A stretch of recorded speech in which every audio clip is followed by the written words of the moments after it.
Hello, welcome. Welcome everyone. Hi Miranda. Hi Heather.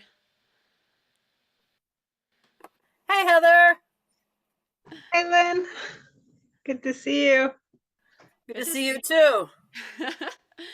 Good to see everybody. Yeah, Miranda, nice to meet you. Nice to meet you too. I will turn on my camera in a moment. no obligation, but that sounds great too. Um, I'm going to go ahead and invite people to let us know in the chat whose traditional lands you're joining us from, where you're joining us from, and whose traditional lands you're on. I'm here in Western North Carolina, the traditional lands of the Tsalagi or Anigadiwagi people, and uh, in the place historically known as Togiasti, also now today known as Asheville.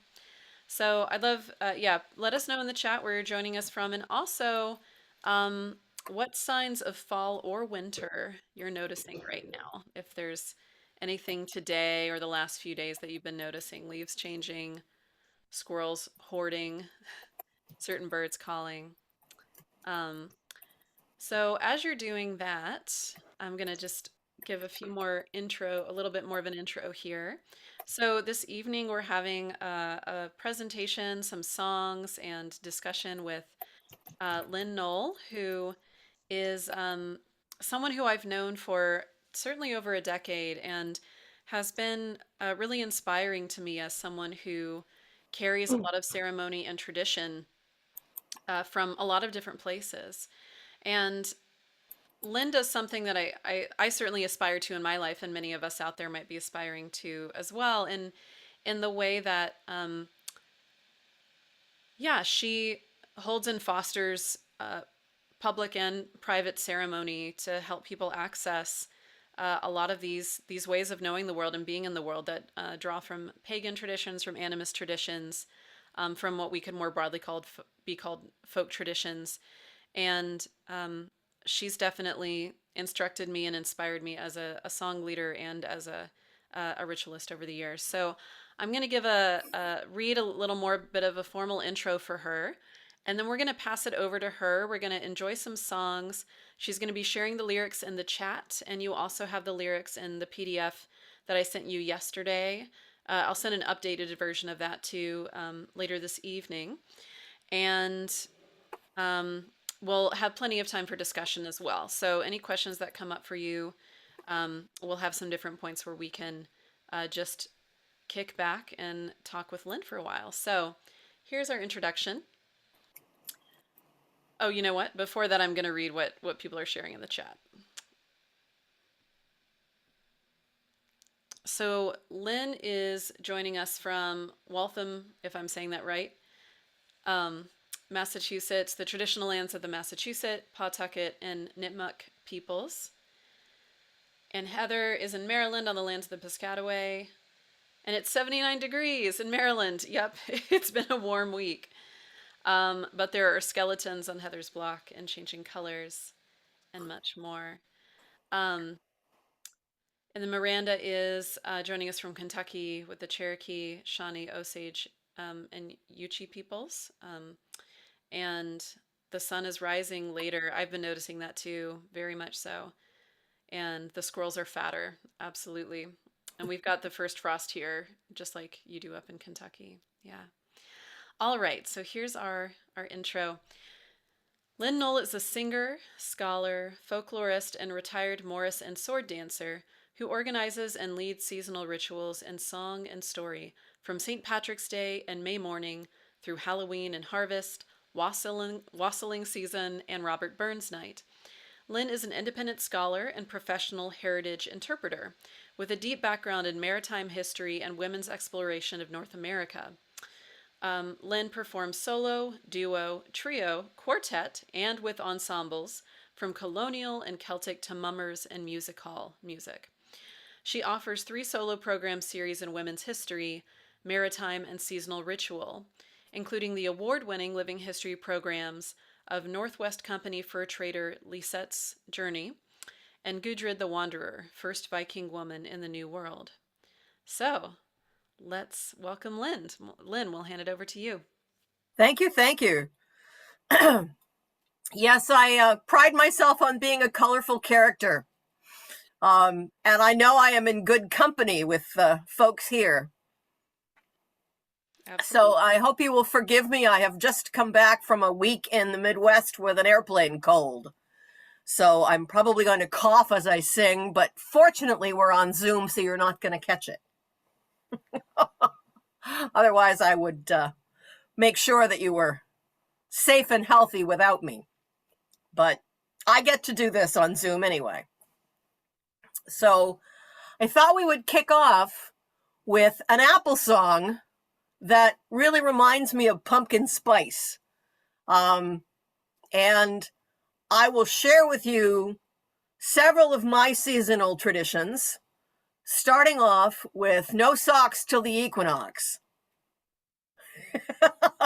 I always regret Labor Day, and even though it gets a little chilly in Boston in the first 2 or 3 weeks in September, I'm like, sandal season, I'm hanging in there, I'm doing it. There is a corollary to no socks till the equinox, which is no pumpkin spice before socks. So ritual can be whatever you make of it. And sometimes it's the little personal rituals that anchor you in time and place. And so when I first put my socks on, I know it's Mabon. I know that it's time to step into fall, as it were. And apple cider parties and cider donut parties are a big part of life in Massachusetts and in Vermont, where I lived for a while. So this first one is just a little round, and I don't know that we're going to be able to sing around on Zoom. In fact, I know we can't, but I'll drop the lyrics in the chat and you can sing it along with me as we go, because it's really useful for any kind of a gathering where something is simmering with spices on the stove. It might be wassail, it might be hot cider, but it goes like this. And it's the tune you'll recognize from a couple of other seasonal songs. Swirling snowflakes, winter wind, welcome wild November in cinnamon, ginger, nutmeg, clove, simmer in the cider in the old wood stove. And you may recognize it as, have you seen the ghost of John? Yes. Long white robes on the rust all gone. Ooh, wouldn't it be funny with no skin on? But this one I love just because you can get pretty much anybody singing it if there's a pot of cider at the party. So try it. Swirling snowflakes, winter wind, welcome wild November in cinnamon, ginger, nutmeg, clove, simmer in the cider in the old wood stove.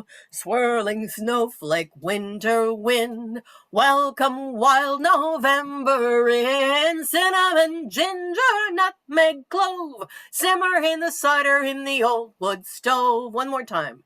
Swirling snowflakes, winter wind, welcome wild November in cinnamon, ginger, nutmeg, clove, simmer in the cider in the old wood stove. So that's a nice, easy entry into seasonal custom. We're going to dig a little deeper. And we may stay at it's seasonal time for a fair amount of our time here, because that's really what's grounding us in what's happening here, is that, as you say, the days are getting shorter. It might, in theory, be getting colder.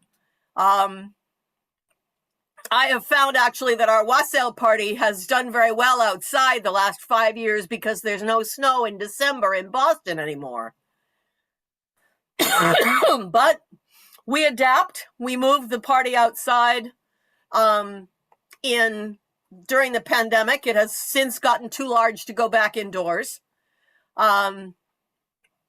And it's one of several events that I'm going to talk about. The wassail party is in December, but many of the same people I've been fortunate enough to be part of a community of seasonal custom.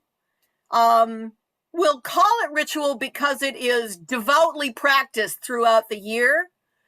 But one of the things that's been interesting to me about this particular community is that we all come from widely different spiritual backgrounds and celebrate and welcome that in each other. I was raised Methodist and Unitarian. My husband is Catholic. The fellow who's in the picture behind me is Jewish. His wife is Catholic. I actually did their pagan hand fasting. And when their mother asked deeply suspiciously, "Are you going off to do something Celtic?" We didn't let her know. But several others are part of the remains of Pagan Circle that I've been part of on and off for about 20 years. There are two of us left at this point. We have to decide whether we're going to do Circle this year. Or whether we're just going to do the Antimorris, which I'm going to talk about later. But one of the things that we like to do at our gatherings is a guided meditation. I'm going to combine a guided meditation with a ghost story. So I may wind up giving you more than one ballad this evening. We'll see. But we'll start off with a really short one. So I'm not going to introduce it. I'm just going to invite you to close your eyes and listen deeply, which I am certain that everybody who spends time with Sarah already knows how to do. Because this is something that will just really carry you away. I hope I don't scare you too much, but it's that time of year. This is the Greasley Bride.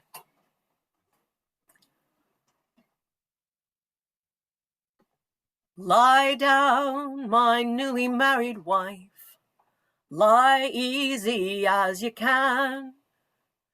For you're young and ill accustomed yet to sleeping with a man.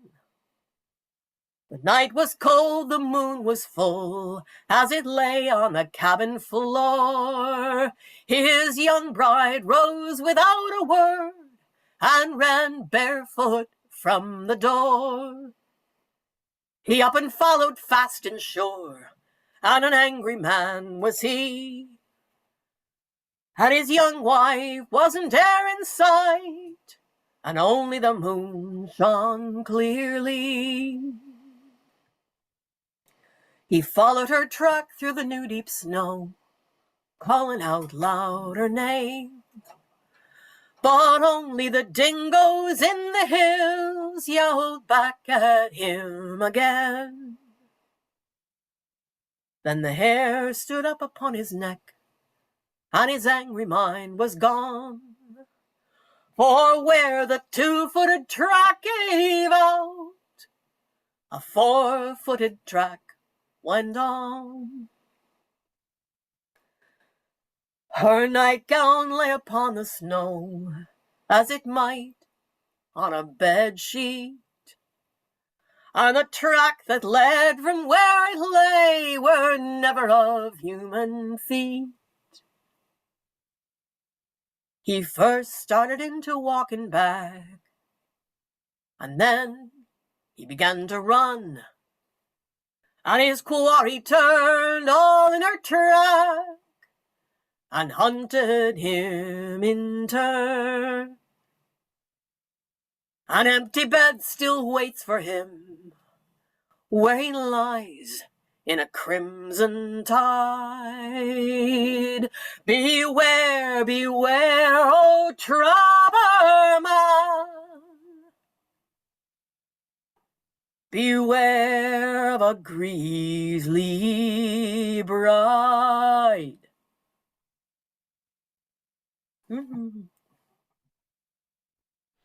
Thank you, thank you.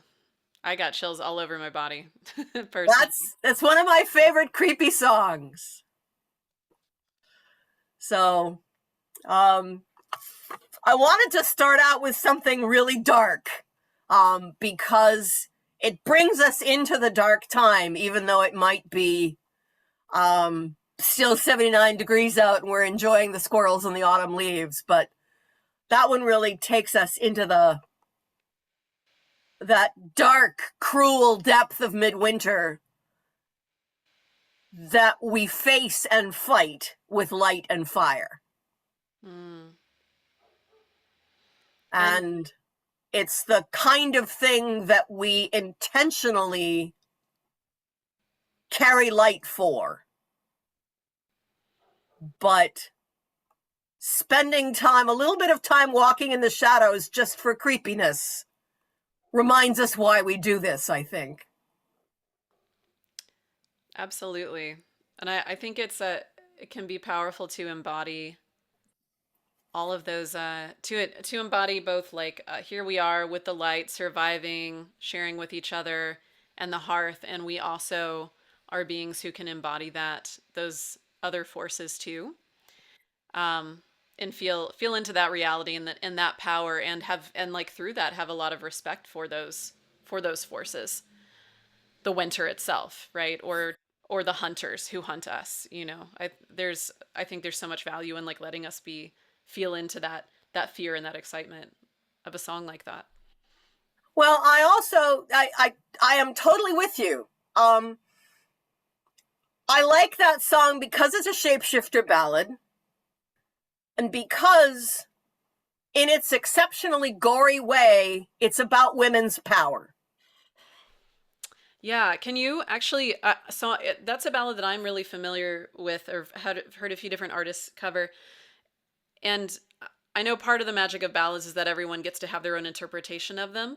But for you, what would you, since it's some folks' first time hearing it, what would what would be your description of what happens in the story? Well, it's a werewolf story. Yeah. Um, and the trapper has married a werewolf unbeknownst to him. And it reminds me in some ways of, this is a really dark version of the Selkie girl, where when the trapper in that story has married a seal and has stolen her skin away and put it up in the attic so that she can't get to it, and then she steals it back and gains her freedom. It's not clear whether in this version of the story, which is a modern version, by the way, it's written by a guy named John Manifold in Australia. It's not clear whether, and we don't know from the story, whether the trapper has done something to prevent the werewolf from taking her wolf shape. But it's clear that she needs to leave in order to resume that shape. And so she slips out in the full moon. And again, would she have just gone on and escaped and lived her life as a wolf and then maybe come back even at the end of the full moon? But he follows her. And that's evidently what he's not supposed to do. She Yeah. probably can't help herself at that point. She may not have wanted to kill him. Yeah, we've been talking a little recently in class too about we just our online cohort just learned the King Orfeo ballad. Mm-hmm. And we were talking a little bit about this, and well, there's more material about it with some of the essays I'm sharing shortly, but just about the importance of knowing protocols with the spirit world and the other world. And we are really separated from a lot of those in modernity, especially in kind of in Western culture. But yeah, that to me, that there's lessons about that in Orfeo for sure. And then there's yeah, what you're describing to me makes me think of that as well, of like if he had known the ways to deal with a werewolf, which is mostly with other world beings, is like basically, oh, leave them alone. Leave them alone Just or wait. offer them She'll come things. back. Don't ask. Yeah, that's right. That's but This is a failure of don't ask, don't tell. yeah. Yeah.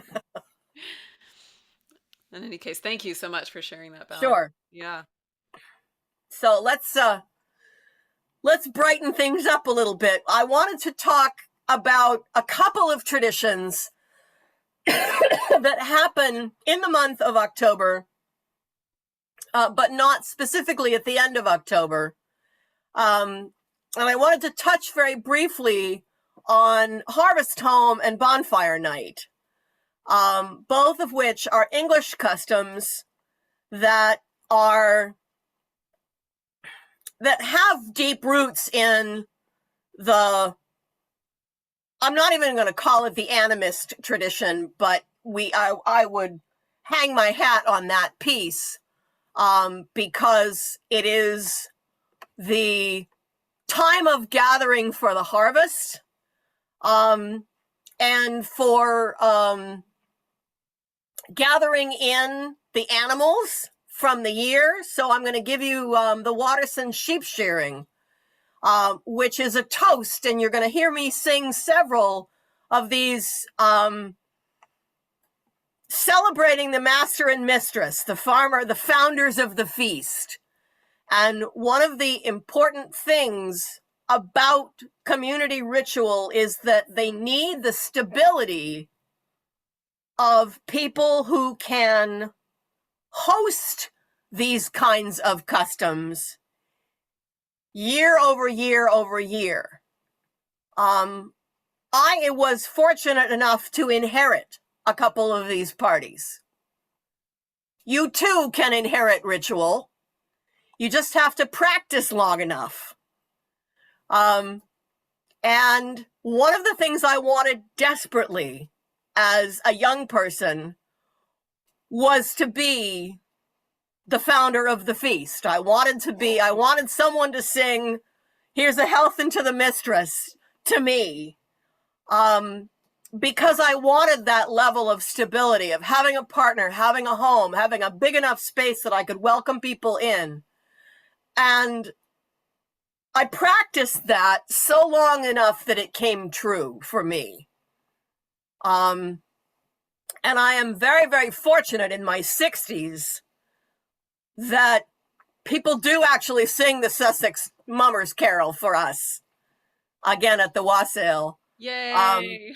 Yes, it's very Golden special. But I think it's also really important to find and honor those people wherever they are in your community. And this is a song that you can do that with. So whoever is hosting you, whether or not it's in their own home, but find the people who are making the feast possible and sing this for them. Pardon me, my cough is catching up to me. There we go. Now sheep shearing's over and supper is past. Here's a health to our mistress, all in a full glass. For she is a good woman and provides us with cheer. Here's a health to our mistress, so drink up your beer. Here's a health unto the master, he's the founder of the feast. We hope to God with all our hearts that his soul in heaven may rest.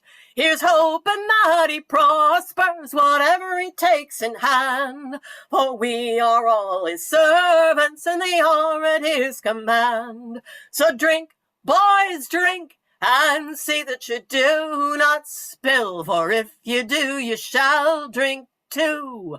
For that is our master's will. So drink, boys, drink. Try that. So drink, boys, drink, and see that you do not spill. For if you do, you shall drink too, for that is our master's will.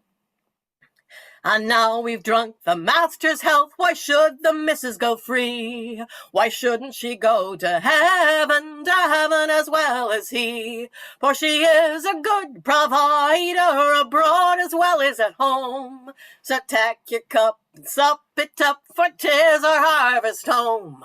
So drink, boys, drink, and see that you do not spill, for if you do, you shall drink too, for that is our master's will. So drink, boys, drink, and see that you do not spill, for if you do, you shall drink too, for that is our master's will.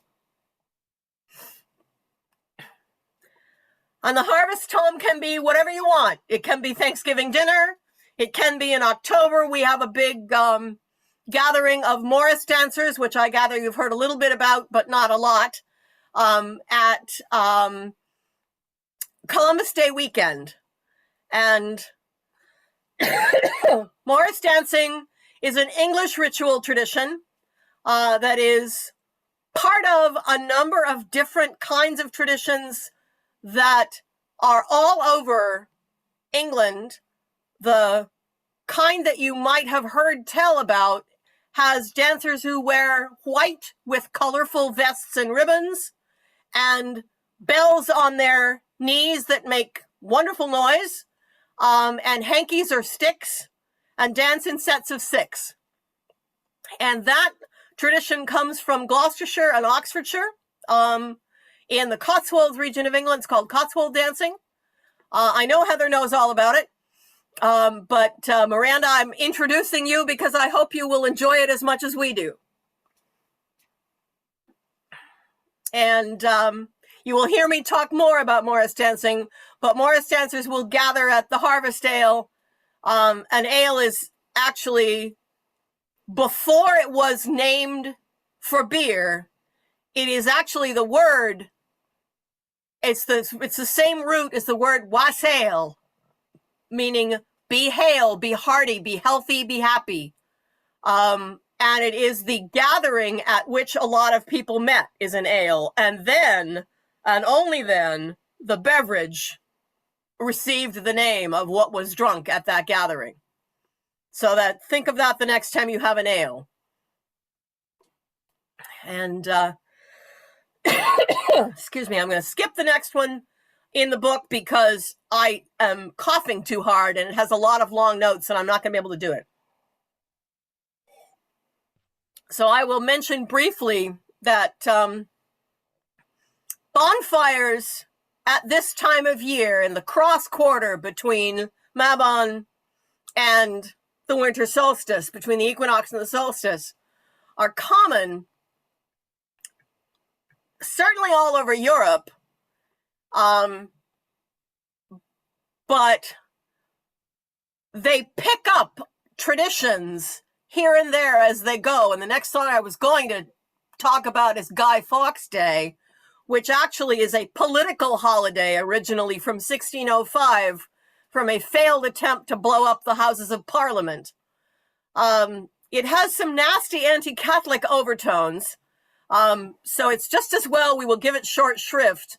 But it's interesting that it has, from 1605 to 1859, it was a national holiday in England. And it was very, very popular to go out and burn bonfires in the streets. Can't imagine why that was fun. We don't really have to talk about blowing up the Pope in order to have fun blowing bonfires in the streets. So let's just stick with that part. But what we do is a little bit less flammable for Halloween. I cannot resist mentioning that at midwinter we do light wine on fire. And I had a wonderful opportunity last weekend to celebrate my own little autumn tradition, because in Greektown in Chicago, they serve flaming cheese. Have you heard of flaming cheese? Some of you have heard of flaming cheese. I had never heard of flaming cheese. I was utterly enchanted. I don't believe it has any seasonal ritual at all, but they light it up and it goes on fire and everybody yells, "Oppa!" It's great. So, bonfire night is great if you have a permit. If you don't have a permit, then you need to find some other way of bringing light into the dark. I'm going to take a quick poll. Thumbs up or thumbs down on Halloween lights? You know, like Christmas lights? The orange ones. Oh, you're all thumbs uppers, are you? I had very mixed feelings about Halloween lights for a long time, and then I realized, you know what? It's dark. And the lights go up at Halloween, and they don't come down until February, and they don't even know that that's what they're celebrating. There isn't any deeper meaning. It's just dark. And we can put a lot of our own traditions into this, or we can find something really elemental about where we live on the planet. Because these are fundamentally northern traditions. I live at 43 degrees north latitude, and a lot of the traditions I'm talking about only make sense between about 40 and 50 degrees north latitude, where there is a great deal of contrast between the light and the dark. So as we honor traditional lands, let's also honor the locations of a lot of these traditions that I come from have a lot of English and, to a certain extent, European roots. But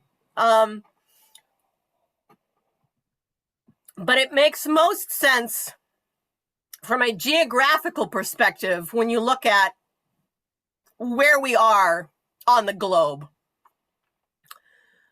So I have a very curious picture behind me of someone playing music for invisible dancers. And for over 20 years,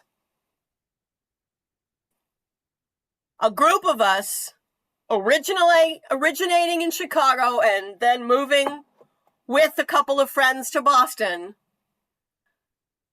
celebrate an unabashedly modern tradition that was made up by a fantasy writer. Raise your hand if you have ever heard of Terry Pratchett. Yep, some have, some haven't. That's okay. Terry Pratchett was an extraordinary writer of, just a minute, I'm going to find something. I'm a writer of originally fantasy novels, but moving more into social satire. And Terry Pratchett satirized Morris dancing as follows. The Morris dance is common to all inhabited worlds in the multiverse. It is danced under blue skies to celebrate the quickening of the soil, and under bare stars because it's springtime and with any luck the carbon dioxide will unfreeze again. The imperative is felt by deep-sea beings who have never seen the sun, and urban humans whose only connection with the cycles of nature is that their Volvo once ran over a sheep. It is danced innocently by raggedy-bearded young mathematicians to an inexpert accordion rendering of Mrs. Widgery's Lodger, and ruthlessly by such as the Ninja Morris Men of New York, who can do strange and terrible things with a handkerchief and a bell. And it is never danced properly. Except, of course, by us. We are Recently Traditional Fictional Morris, RTFM, And once a year at sundown, we gather at the Somerville Growing Center and we start with a community sing. Many, many bizarre things start innocently enough with a community sing. And I will indicate to you that you can tell it's going to get silly and get silly very fast because one of the things that we always sing is the Pumpkin Carol medley. Here's where I put a footnote in that says, for heaven's sake, don't take ritual too seriously. We can all be terribly earnest about how pagan we all are, and you're speaking to a former chair of the Covenant of Unitarian Universalist Pagans until they threw me out for inviting men to circle. I'm a solo practitioner at heart, I guess. But don't take it too terribly seriously. Oh, Kathy, you came to us. That's right, you did. You did. And you finally found your way to Sarah. Oh, that's so awesome. That's too neat. So there we go. All right, so sing some pumpkin carols with me. One of the nice things about these is that I don't have to teach you the words. I don't have to teach you the lyrics. So look in the chat and let's celebrate a little seasonal ritual together. Great pumpkin, coming right down from the sky. From you we expected great things, all we got was pumpkin pie. Here are people greatly worried, there are many things we need. From you we expected great things, all you've done is gone to seed. Great pumpkin, where the heck are you? I've been in my pumpkin patch about the whole night through. Great pumpkin, when you gonna show? Come on, pumpkin, hurry up, please don't be a schmo. Mine eyes have seen the glory of the coming of the gourd.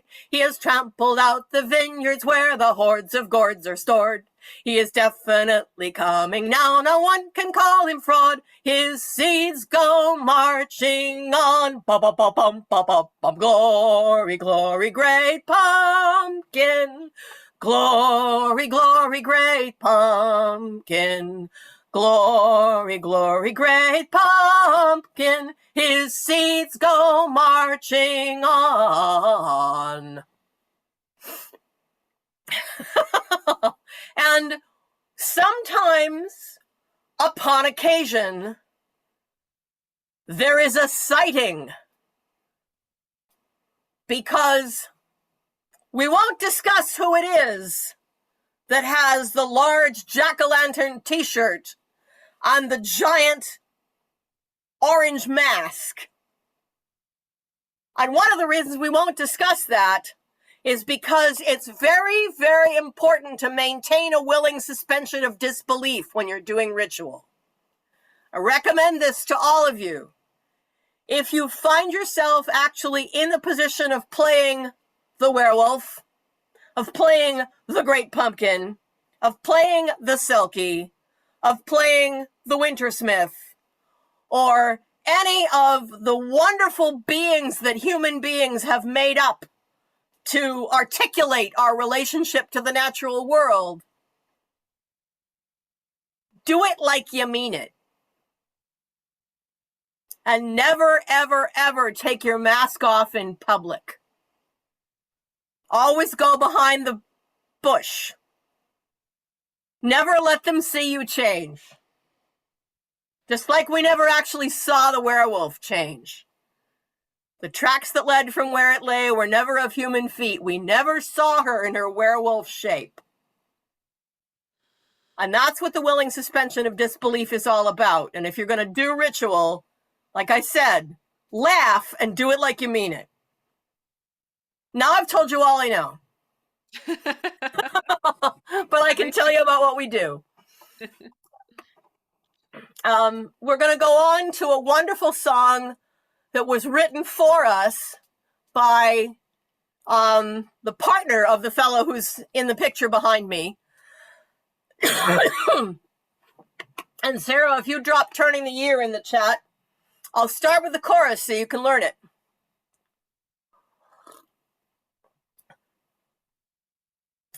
Turning the year from summer to winter, turning the leaves through green, gold, and brown, turning my gaze from outward to inward, thoughts like the leaves that come tumbling down. Try that.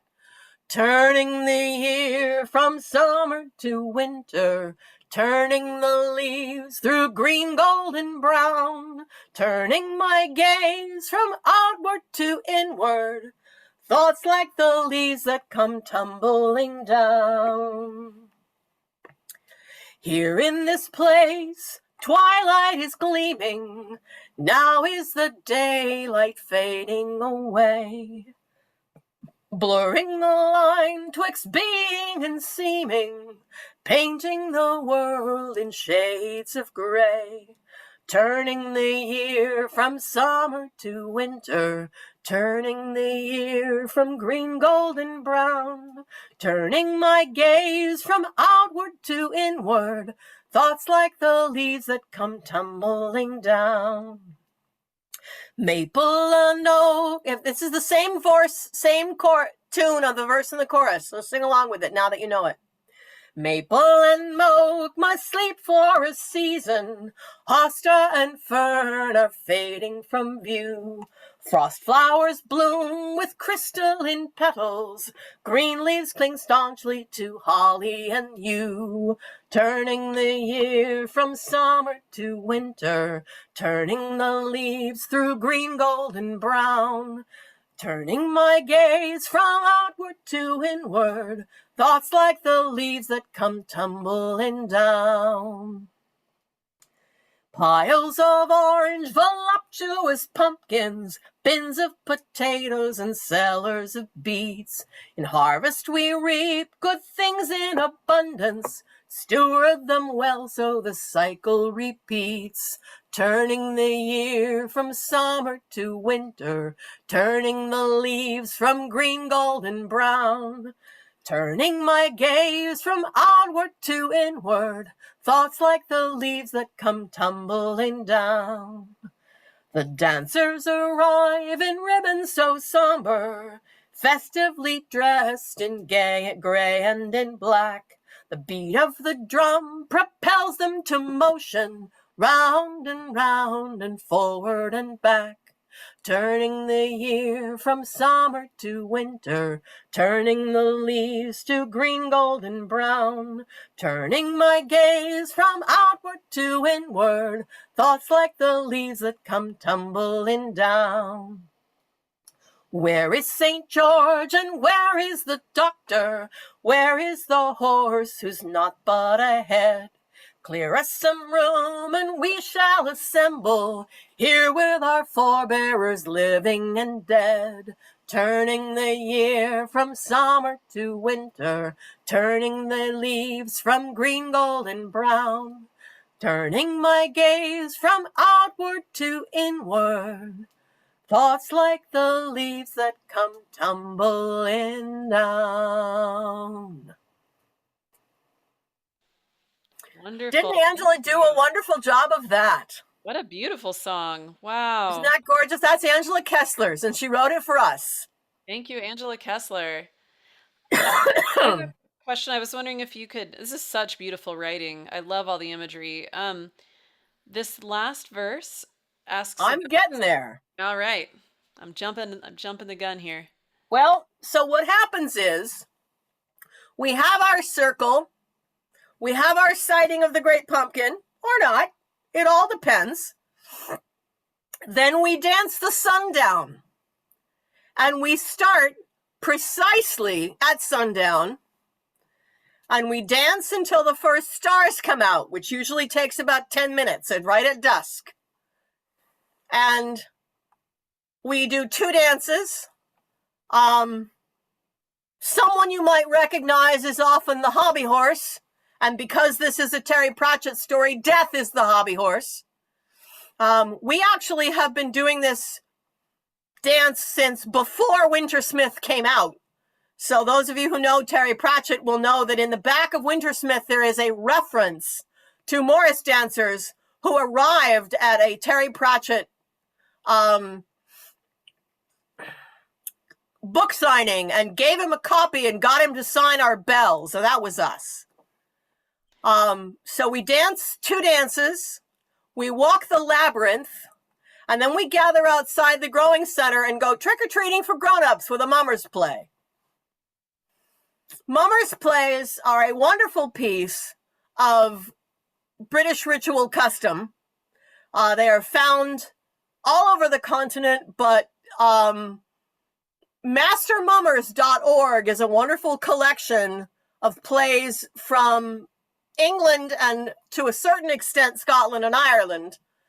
And about 25 years ago, I put together a collection of a seasonal cycle of these plays that were done at Christmas, which is when most people find them, in spring for pace egging, in summer for Robin Hood plays, and in fall for soul caking or souling.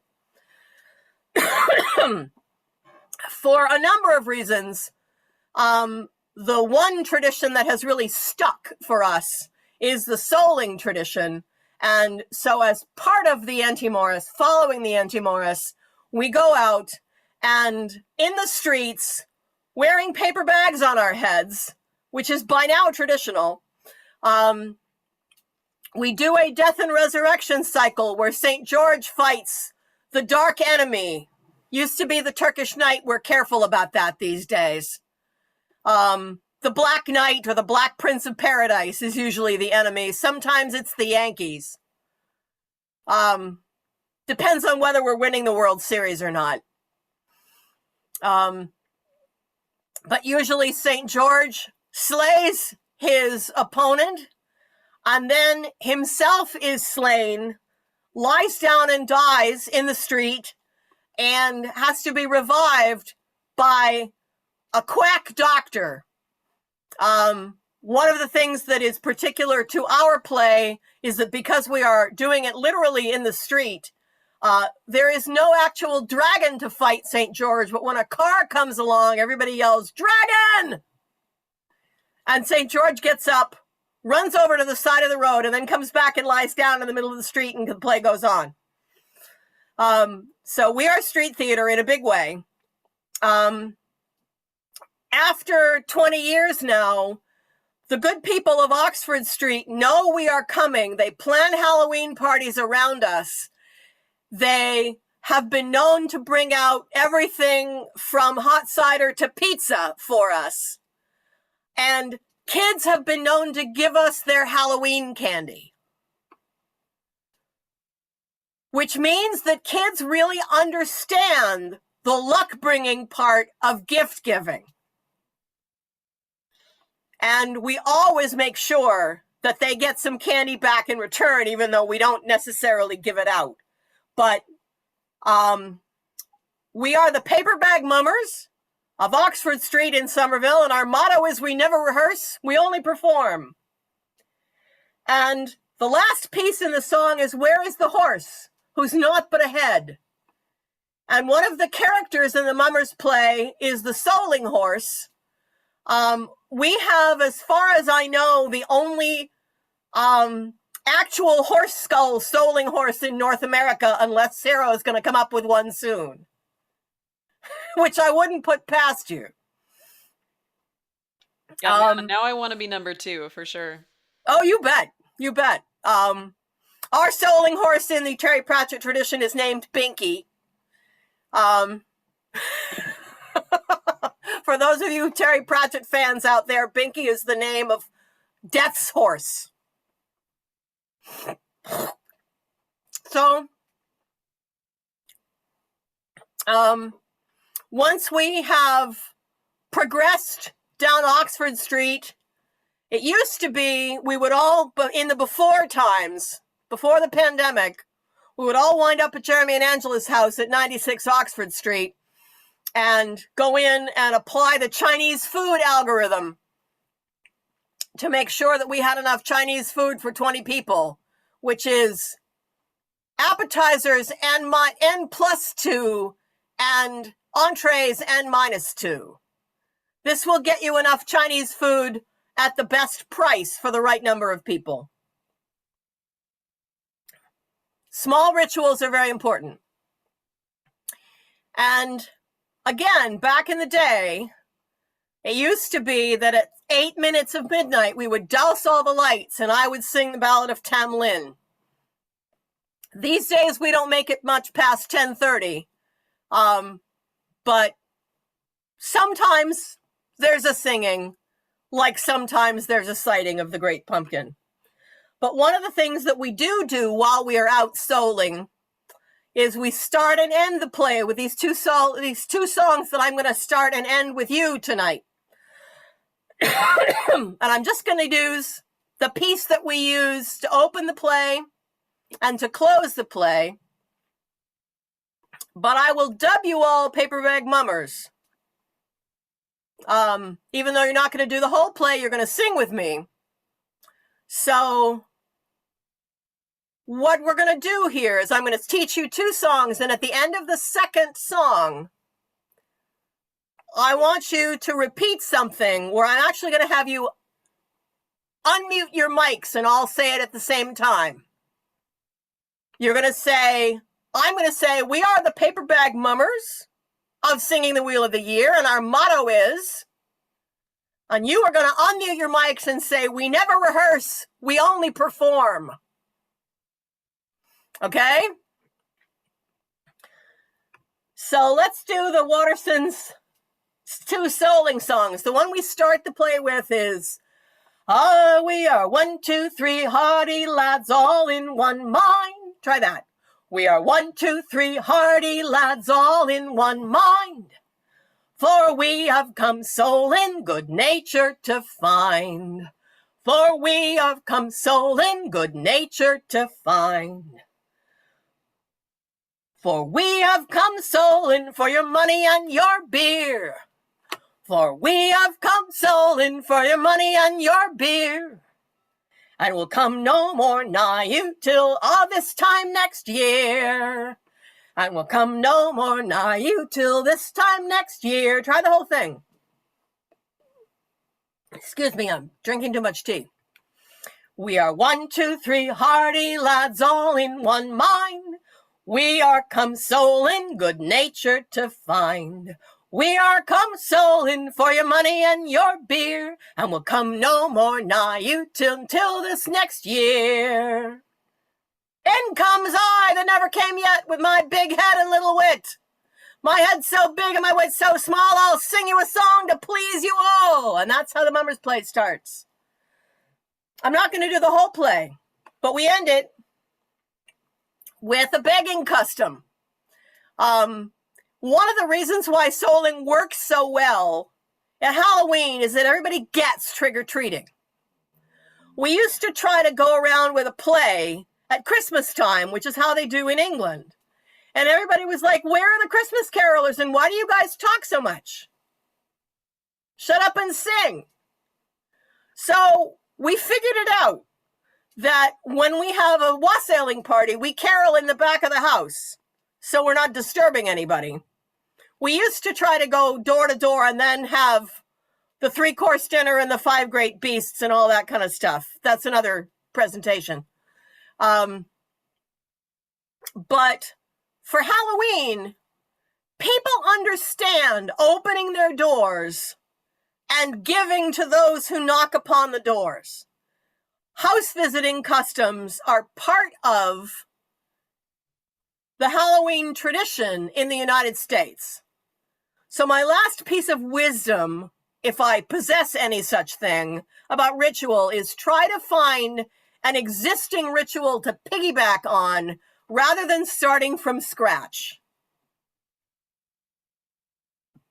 If there's a big fish fry, go sing at it. Go try to do seasonal songs at the county fair and sing about pigs.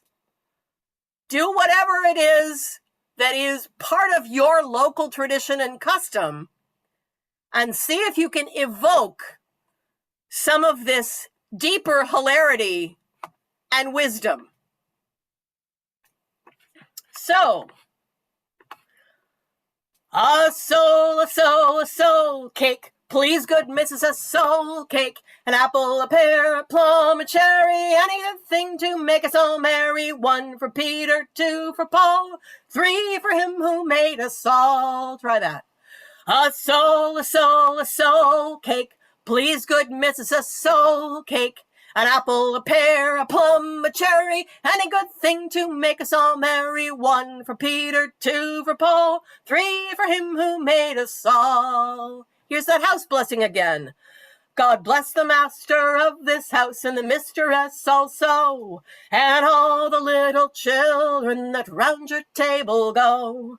Likewise your men and maidens, your cattle and your store, and all that dwells within your gates, we wish you 10 times more. A soul cake. Please, good Mrs. A soul cake. An apple, a pear, a plum, a cherry. Any good thing to make us all merry. 1 for Peter, 2 for Paul, 3 for him who made us all. The streets are very dirty, my shoes are very thin. I haven't got a pocket to put a penny in. If you haven't got a penny, a halfpenny will do. If you haven't got a halfpenny, then God bless you. Get ready. A soul cake. Please, good Mrs. A soul cake. An apple, a pear, a plum, a cherry. Any good thing to make us all merry. 1 for Peter, 2 for Paul, 3 for him who made us all. Ladies and gentlemen, this is the Oxford Street Souling Tour for the 31st anniversary, which is going to be in a week and a half. We are the Paper Bag Mummers of Somerville, Massachusetts, and our motto is... We never rehearse. We only perform. You got it. Now you're mummers. And we're done. Thank you so much, Lynn. I knew you would bring like a whirlwind of energy and lots of different songs, so I so appreciate everything you shared this evening. We actually, souling is not something we've talked about with this season. There's like so many different traditions, and so I really appreciate you bringing that in because that's been a really important part of Halloween traditions for hundreds of years at this point, at least. So I know we're a little over time. I want to give us like, for those who want to stick around, like just 5 minutes to ask for like a Q&A, and we'll plan to close no later than like 8:10. But I was wondering if anyone had questions for Lynn. You're welcome to just unmute yourself. Or words of appreciation, that's all good too.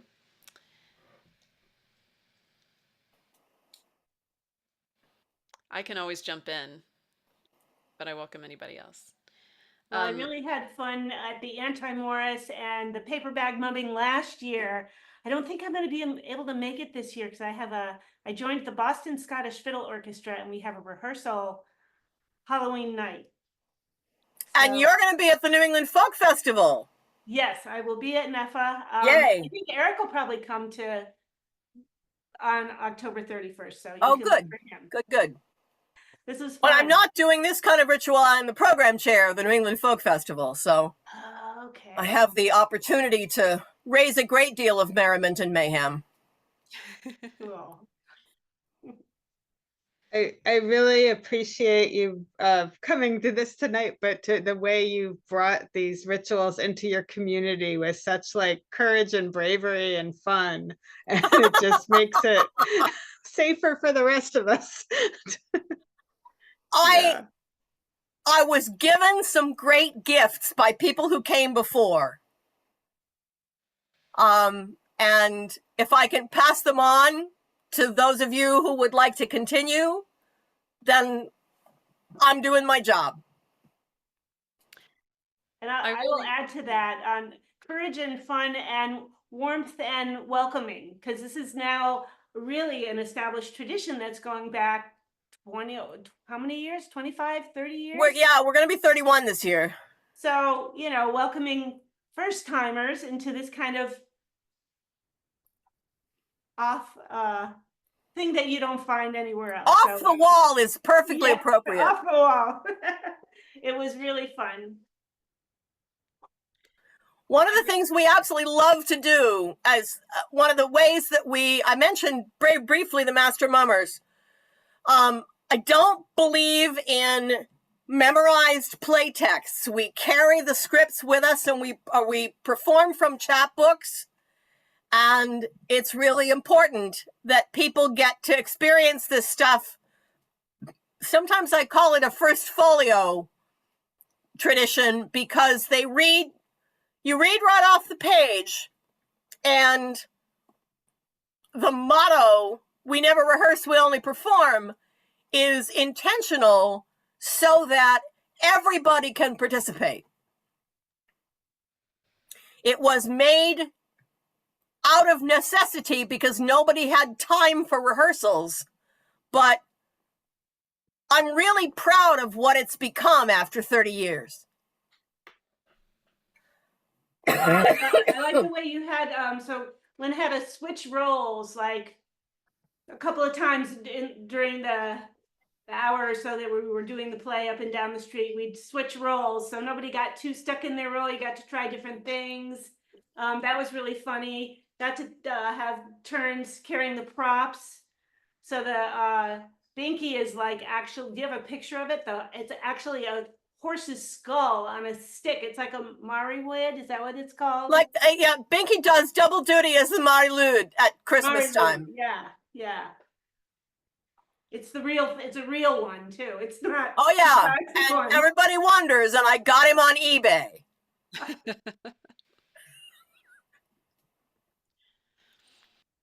I like what you said, Lynn, about if you're trying to introduce like an unfamiliar tradition to a community, about piggybacking on a tradition that already exists. Or another way that I would maybe interpret that or think about that is like a tradition that, or like model it or be able to reference something people are already familiar with in order to Yep. kind of introduce the context of what you're doing. And it makes me think about we're in Asheville, we have a wassailing group that I started probably like a decade ago. And, wassailing works because people are familiar with Christmas carols. And so we go around and we, name that we're doing something a little more rowdy, and we are singing for alcohol. And other treats. And, we basically were like, this is just an older version of caroling. Like, that's our super quick intro, and then we just jump in. But something that we started adding a few years ago was a being who we call the Spirit of the New Year. And if we can tell people are enjoying themselves and we're at their door, then a song or two in, we will ask if they want to be visited by the Spirit of the New Year. And someone who's in costume, who's been hiding in the back, essentially, comes forward. They're masked, the whole time, and they toast with the people of the house, and they give them luck for the year. But something like that, bringing in this kind of magical element, and this being who looks very different. This is a fully costumed person. They're in a rag outfit that comes from English mumming traditions. Even getting to that point wouldn't be possible without, or would be a lot harder to get there without the caroling happening first, without the wassailing happening first. There's like scaffolding building up to having this tradition that to me feels very, very animist and very pagan in a certain sense. But we have some entry points to get there in a public setting when it's totally new for people. Yeah.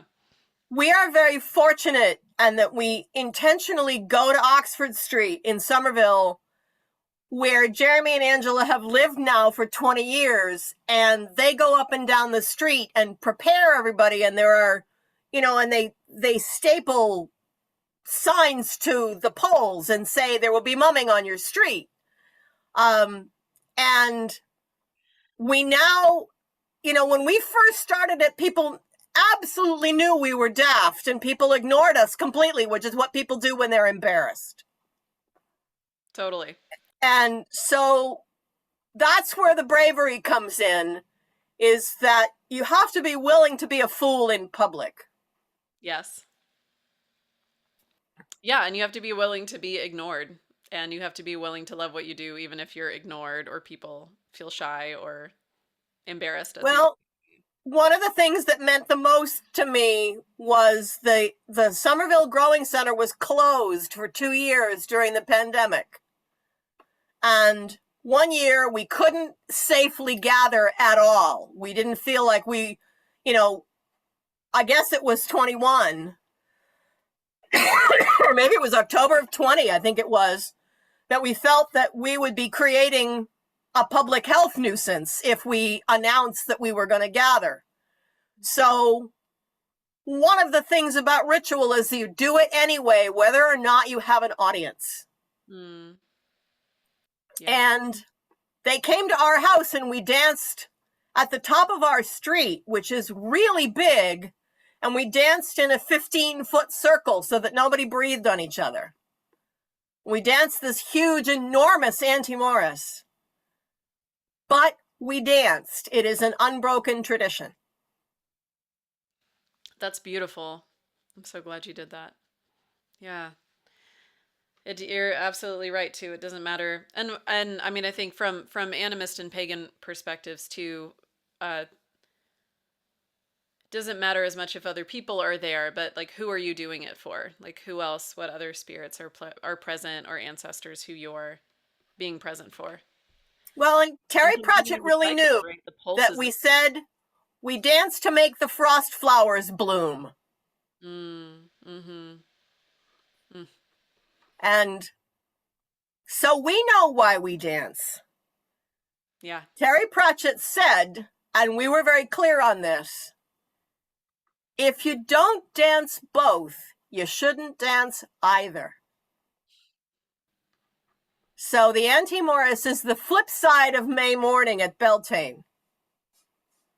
And we might be a very small group of people, and we're not the 150 people that meet at the river at May Day morning in Cambridge.